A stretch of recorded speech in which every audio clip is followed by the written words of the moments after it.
สวัสดีครับวันนี้เพิ่งวันที่11เดือนมกราเพราะฉะนั้นคงจะไม่สายที่จะพูดว่าสวัสดีปีใหม่นะครับขอสวัสดีปีใหม่ทุกคนนะครับต้องขออนุญาตนะครับพี่น้องของเราที่จะใช้ภาษาไทยเพื่อเห็นแก่พี่น้องคนไทยที่มาร่วมนมัสการพระเจ้าด้วยกันเราทุกคนเป็นลูกของพระเจ้านะครับคนไทยนะประเทศไทยเป็นประเทศที่ได้รับพระพรของพระเจ้าเป็นอย่างมากข่าวประเสริฐได้มาถึงประเทศไทยเกิน300 กว่าปีแล้วนานกว่าที่เราเกิดมาแต่ว่าจำนวนของประชากรคนที่เป็นคริสเตียนยังไม่ถึง 1% ยังไม่ถึงเลยเพราะฉะนั้นเรามีงานใหญ่นะเรามีงานใหญ่ที่จะต้องอธิษฐานที่จะต้องทำนะงานใหญ่ไม่สำเร็จได้ถ้าเราไม่อธิษฐานปี2560เท่าไหร่ปีนี้69แสดงว่าพวกเราแก่มาอีก1 ปีความจำก็เริ่มสั้นไปอีก1 คืบนะครับอย่างไรก็ตามปีนี้คนไทยก็บอกว่าเป็นปีอะไรปีมะแม่ถ้าปีหน้าก็เป็นมะเมียแต่ว่าคนละเมียไม่ใช่ภรรยานะมะเมียแปลว่าแพะปีนี้เป็นปีม้านะเราอยู่ในประเทศไทยเราอยู่ในขนบธรรมเนียมเราอยู่ในประเพณีที่ดีงามคนไทยมีความพอใจมีความภูมิใจในประเพณีอันดีงามใช่ไหมครับโอ้ประเพณีไทยดีงามมากอ่อนช้อยยิ่งคนภาคเหนือนี่อ่อนช้อยใช่ไหมโอ้เวลาสวัสดีนี่อ่อนช้อยมากไหว้สวยขนาดเราคนดอยนี่ไม่รู้จะตอบยังไงนะของเรามันแข็งไงแต่ว่าคนไทยนี่สวยงามมากไหว้สวยนะยิ่งผู้หญิงยิ่งไหว้สวยผู้หญิงมีถอนสายบัวด้วยใช่ไหมต้องเอาตีนไว้ข้างหลังต้องทำอย่างเงี้ยโอ้โหมันมีท่วงท่าสวยงามคนไทยมีความภาคภูมิใจเพราะฉะนั้นเวลาที่คนไทยจะเป็นคริสเตียนมันเป็นยากเพราะว่าการเป็นคริสเตียนต้องละทิ้งสิ่งที่เคยเป็นหลายอย่างใช่ไหมเราเลยบอกว่าศาสนานี่มันศาสนาของฝรั่งมันไม่ถูกของเราอยู่ประเทศไทยต้องเป็นศาสนาพุทธครับผมเมื่อก่อนก็เป็นศาสนาพุทธไม่ใช่พุทธธรรมดาเป็นพระมาก่อนด้วยหลักฐานยังมีผมยังขึ้นไม่หมดเลยแต่ขอบคุณพระเจ้านะครับเมื่อข่าวประเสริฐมาถึงผ่านทางพี่น้องของเราที่ได้นั่งอยู่ที่นี่นะครับตระกูลมอสมาบอกข่าวประเสริฐให้กับพวกเราในขณะที่เรายังอยู่ในศาสนาพุทธเรายังอยู่ในขนบธรรมเนียมเดิมในความภาคภูมิใจในขนบธรรมเนียมบางครั้งเราก็ยากในการที่จะยอมรับสิ่งใหม่ๆนะครับพูดภาษาไทยแล้วก็เกรงใจไม่ใช่เกรงใจลีซูอย่างเดียวมีฝรั่งด้วยนะครับเขาก็มองตามหวังว่าเข้าใจนะครับ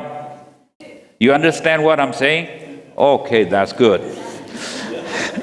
Okay. Or even though you don't understand, just pretend like you understand. Okay, I'll be happy with that. พี่น้องตระกูลมอสมาบอกผมเรื่องข่าวประเสริฐแต่จากการได้ยินข่าวประเสริฐครั้งแรกกับการมาเชื่อพระเยซูเนี่ยมันไม่ใช่ว่าเกิดขึ้นในวันเดียวมันใช้เวลานานมากสำหรับผมใช้เวลาเกือบจะตั้งแต่อายุ12จนถึงอายุ17เกือบ5 ปีนะครับพระคัมภีร์ได้เปรียบเทียบไว้อย่างนี้นะเพื่อจะใช้เวลาสั้นๆในภาษาไทยแล้วจะไปต่อภาษาลีซูนะครับสั้นๆในพระธรรมยากอบบทที่1ข้อที่21ถึง25ได้บอกไว้อย่างนี้เหตุฉะนั้นจงเลิกความโสมมทั้งหลายและการชั่วร้ายอันดกดื่นและจงน้อมใจรับพระวจนะที่ปลูกฝังไว้แล้วนั้น ซึ่งสามารถช่วยจิตวิญญาณของท่านทั้งหลายให้รอดได้แต่ทั้งหลายจงเป็นคนที่ประพฤติตามพระวจนะนั้นไม่ใช่เป็นแต่เพียงผู้ฟังเท่านั้นซึ่งเป็นการลวงตนเพราะว่าถ้าผู้ใดฟังพระวจนะและไม่ได้ประพฤติตามผู้นั้นก็เป็นเหมือนคนที่ดูหน้าของตัวเองในกระจกเพราะว่าเมื่อดูตัวเองแล้วก็ลืมในทันทีนั้นว่าตัวเองเป็นอย่างไรแต่ผู้พิจารณาดูในวิสุทธิบัญญัติซึ่งเป็นพระบัญญัติแห่งเสรีภาพและตั้งอยู่ในพระบัญญัตินั้นมิได้เป็นผู้ฟังแล้วก็หลงลืมแต่เป็นผู้ที่ประพฤติปฏิบัติตามผู้นั้นก็จะได้รับความสุขเพราะการประพฤติปฏิบัติตนมันไม่ง่ายเราอ่านพระคัมภีร์แล้วมันไม่ง่ายในการจะทิ้งสิ่งที่เราคุ้นเคยหมูเนี่ยมันรู้สึกว่ามันสกปรกไหม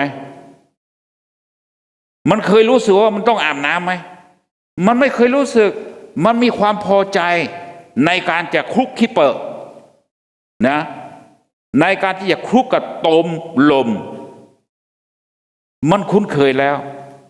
ในการที่จะอาบน้ำมันให้มันเป็นสิ่งที่ผิดปกติผิดวิสัยของมันอาบเสร็จแล้วมันก็ลงไปอีกเหมือนกันชีวิตของผมตอนที่อยู่ในโลกตอนที่อยู่ในชีวิตแบบเดิม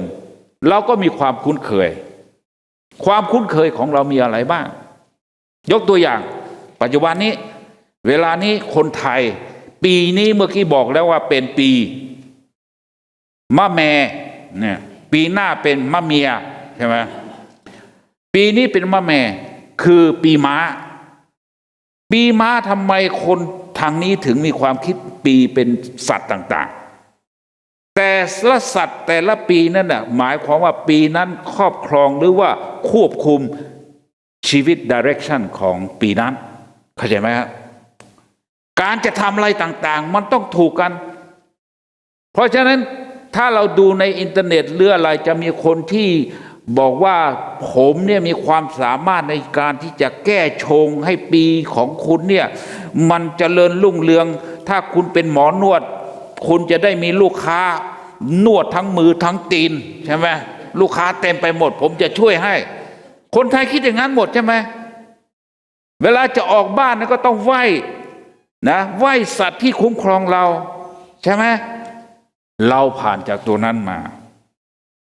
คนลิซูแถวเนี้ยจะไม่รู้เรื่องพวกนี้เพราะว่าเป็นคริสเตียนนานแล้ว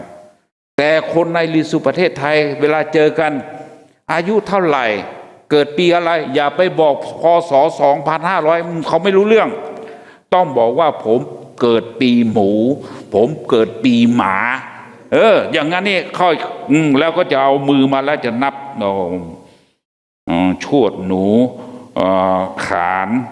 ชวดหนูฉลูวัวขานเสือทอกระต่ายต้องนับข้อมือแต่ถ้าไปเจอใส่ที่คนนิ้วด้วนแล้วลำบากละเราต้องยืมมือให้นะเพราะฉะนั้นความคิดของเขาการกระทำอะไรของเขามันเกี่ยวข้องกับสิ่งนั้นหมดเลยจะทำอะไรมันต้องนึกถึงวันนั้นเดือนนั้นปีนั้นเพราะฉะนั้นลิซูเราถึงลำบากไงจะไปปลูกอะไรปลูกไม่ได้วันนี้วันหนูอย่าไปปลูกเดี๋ยวมันจะกินหมดปลูกวันนี้ไม่ได้นี่มีวันวัวเดี๋ยวมันกินหมดปลูกวันนี้ปลูกไม่ได้วันนี้วันหมูเดี๋ยวมากินหมดเพราะฉะนั้นไม่ต้องปลูกอะไรแล้วนะเราถึงลำบากยังไงแต่เมื่อข่าวประเสริฐมาถึงนำชีวิตมาให้ไม่ต้องสนใจวันเหล่านั้นไม่ใช่ว่าประเพณีไม่สำคัญไม่สวยงามแต่ว่าหลายอย่างเนี่ยมันเป็นภาระให้เราหลายอย่างเนี่ยมันบดบังแสงสว่างมาถึงเราแต่เมื่อข่าวประเสริฐมาถึงทุกเข้ามาเปลี่ยนแปลงชีวิตเราไม่ต้องกลัวแล้วเราไม่ต้องกังวลแล้วมันจะเป็นวันหมูก็ช่างเถอะวันหมาก็ช่างเถอะมะเมียก็ช่างเถอะนะมะผัวก็ช่างเถอะนะครับเราสามารถที่จะทำการดีได้เพราะฉะนั้นในยากอบถึงบอกว่านะเมื่อเราได้ยินข่าวประเสริฐแล้วข่าวประเสริฐนั้นก็เป็นการที่ได้นำเรามาปลูกใหม่ตั้งใหม่โอเคพูดถึงนี้แล้วนะใช้เวลาหน่อยยังไงก็ต้องพูดถึงด้วยความกตัญญูตระกูลมอส นอกจากนำข่าวประเสริฐมาให้แต่ได้นำชีวิตใหม่อาชีพใหม่มาให้ผมเคยไปหมู่บ้านที่ตระกูลมอสเคยไปตั้งหมู่บ้าน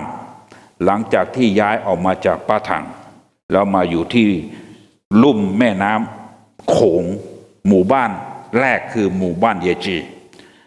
บอกว่าในประวัติศาสตร์ถ้าเราไปอ่านบอกว่าคนลีซูสมัยนั้นเนี่ยเมาทุกโอกาสถ้าไม่บ้าก็เมาถ้าไม่เมาก็บ้าเมาตลอดเลยทั้งหมู่บ้านเนี่ยรู้เรื่องการต้มเหล้าต้มอะไรเพราะฉะนั้นเมื่อข่าวประเสริฐไปถึงเนี่ยการจะประกาศเนี่ยยากมากเลยเพราะถึงเวลาปีใหม่ก็กินเหล้าแล้วก็เต้นเป็นอย่างนั้นไหมลีซูเป็นอย่างนั้นไหมขอมีโอกาสได้เต้นเนี่ยเต้นตลอดเลยถ้าเต้นธรรมดาไม่สนุกต้องเติม35ดีกรีเข้าไปตั้งแต่นั้นพอ35ดีกรีเข้าปากแล้วลืมหมดเลยงานการก็ลืมหมดเลยแต่เมื่อข่าวประเสริฐไปถึงค่อยๆสอนคนลีซูมาเป็นคริสเตียนชีวิตก็เปลี่ยนปรากฏว่าคนที่ขายเหล้าไม่ได้ขายละนะคนที่ขายเหล้าไม่ได้ขายเพราะฉะนั้นก็มีการกดขี่ข่มเหงคริสเตียนแต่ในท่ามกลางกดขี่ข่มเหงคริสเตียนข่มเหงตระกูลมอสนะที่หมู่บ้านเยจีในประวัติบอกว่าคนทำกับข้าวในครอบครัวมอสเนี่ยถูกวางยาเบื่อจริงๆเขาจะวางยาเบื่อครอบครัวมอสนะถ้าวันนั้นอาจารย์เจราโซครอบครัวกินอาหารนั้นเข้าไปจะไม่มีเดวิดมอสไม่มีแล้วเนี่ยจะไม่มีนักร้องที่เสียงเพราะๆนี้ไม่มีเพราะว่ากินยาเบื่อแต่พระเจ้าไม่ให้เกิดขึ้นคนทำกับข้าวชิมก่อนเลยไปก่อนนะครับแต่สิ่งที่มอสได้ปลูกฝังไว้คือการนำอาชีพใหม่มาให้สอนลีซูในการทำอาชีพสอนลีซูในการเสียบต้นไม้ได้นำผลไม้จากประเทศสหรัฐอเมริกาทุกหมู่บ้านที่ในประเทศจีนถ้ายังไปเดี๋ยวนี้จะได้กินผลไม้เกรปฟรุตอร่อยพี่น้องลีซูบอกดอยนั่นนะบนดอยนั่นน่ะมะพร้าวเขาปลูกส้มไว้นะยังมีอยู่ตอนนี้ยังมีอยู่สิ่งที่เราเรียนรู้คือผลไม้ป่าในประเทศจีนถ้ามันขึ้นเองมันไม่อร่อยลูกมันก็เล็กเม็ดข้างในมันก็เยอะแต่เมื่อมะพร้าวอาจารย์เขาเอาผลไม้จากสหรัฐอเมริกาหลายชนิดเอาไปเสียบโอ้แล้วก็มันใหญ่มันอร่อยรสชาติดีได้สร้างอาชีพใหม่ได้สร้างโอกาสใหม่แต่วันนี้เราดูในพระธรรมยากอบนะครับยากอบการที่จะได้ผลไม้ใหม่ชีวิตใหม่มันต้องติดสนิทและในการติดสนิทมันต้องทิ้งของเก่านะต้องทิ้งของเก่าเทคนิคในการเสียบต้นไม้มันไม่ใช่ทำได้ง่ายๆทุกคนทำเป็นไม่ใช่ลีซูทุกคนทำเป็นไม่ใช่ระวังทุกคนทำเป็นต้องเป็นลูกศิษย์ของเจราสมอสต้องมีความระมัดระวังถ้าป่าต้นไม้การหั่นต้นไม้แล้วไอ้กิ่งไม้นั้นมันติดเชื้อติดขี้ดินลีซูวิธีทำความสะอาดทำยังไงอย่างนี้ใช่ไหมไม่ได้อย่าให้ติดเชื้อพยาธิ28ชนิดอยู่ในนี่ไม่ได้ปั๊บไม่ต้องไป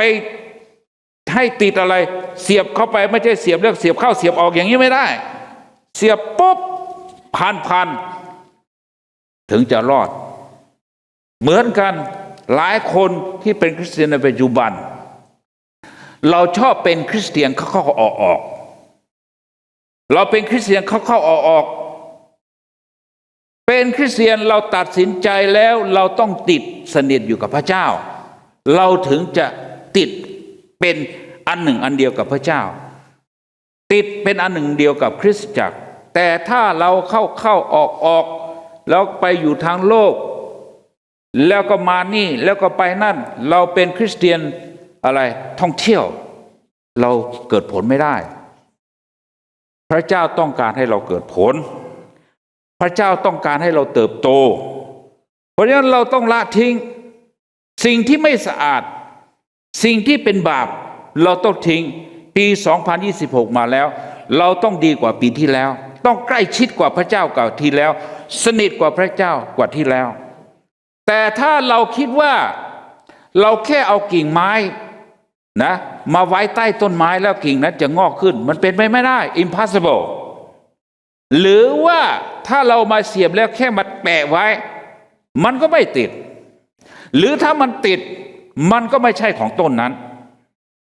ภาษาไทยมีคำว่ากาฝากไหม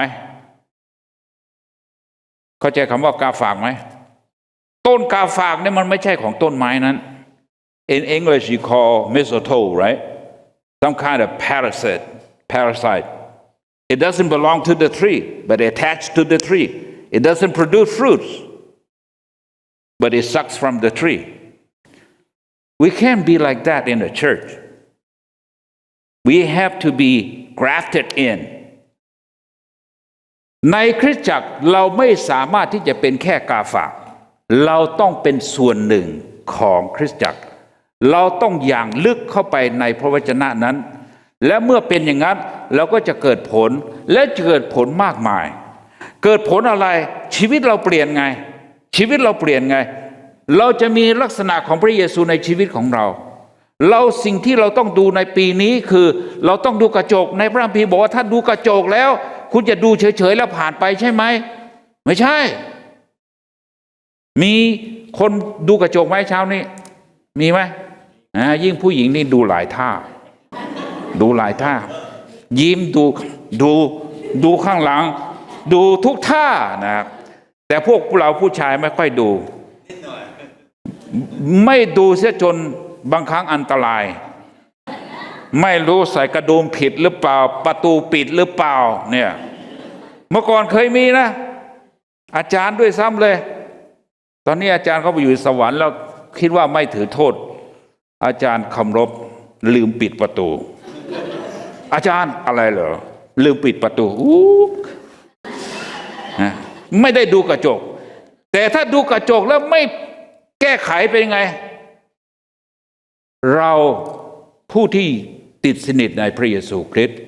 เราไม่ใช่แค่ได้ฟังเราต้องเป็นผู้ปฏิบัติตามปัจจุบันเนี่ยมีคนเทศนาเรื่อง